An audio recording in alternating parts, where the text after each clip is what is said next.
दत्ता गाडीच्या शोध मोहिमेला आता गेलेला पोलीस पथक आणि ग्रामस्थांच्या पथकाला परत येण्याची सूचना आहे।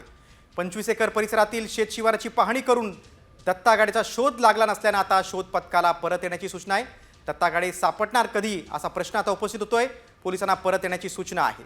पुणे जिल्ह्यातील शिरूरमधील गुनाट या गावाला छावणीचं स्वरूप आलंय। तिथे शोध मोहीम गेल्या काही तासापासून सुरू होती। आरोपी हा उसाच्या शेतात लपल्याचा संशय होता, मात्र शोध घेऊन देखील तो सापडला नसल्याने आता या पथकाला परत येण्याची सूचना वरिष्ठांनी केलेली आहे। त्यामुळे आता पोलीस माघारी परतणार आहेत, कारण गाडी काही सापडेना। गाडी आता कुठे लपून बसलाय आपण अधिक माहिती घेऊ। आमचे प्रतिनिधी रोहिदास आपल्या सोबत आहेत। रोहिदास, गाडी काही सापडेना, कुठे लपलाय तो गाडी, कारण आता पोलीस देखील माघारी परतणार आहेत। शिरूरच्या गुनाट गावात 25 एकर क्षेत्रामध्ये 100 पोलीस आणि ग्रामस्थांनी गेल्या 2 तासापासून शोध मोहीम घेतलेली आहे। ऊसाचं शेत असेल, मक्याची शेती असेल, या संपूर्ण पिंजून काढल्यात, मात्र दत्ता गाडे या शेत शिवारात कुठेही आढळून आलेला नाही। त्यामुळे पोलीस पथकाने ही शोध मोहीम थांबवलेली आहे।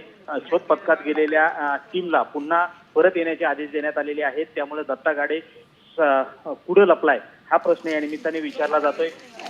पुण्यातल्या स्वारगेट बस स्थानकामध्ये तरुणीवर अत्याचार करून दत्ता गाडे हा त्याच्या मूळ गावात आला होता। त्याच्या घरी दिवसभर आराम केल्यानंतर रात्रीच्या वेळेस शेत शिवारामध्ये मुक्काम केल्याचा ग्रामस्थांचा दावा आहे। त्या अनुषंगाने निश्चितच रोहिदास, आता पोलिसांची पुढची रणनीती काय असणार आहे, त्याला पकडण्यासाठी पोलिसांचं पथक कुठल्या दिशेने जाणार ते बघणं महत्त्वाचं आहे। तुम्ही सविस्तर माहिती दिली त्याबद्दल धन्यवाद।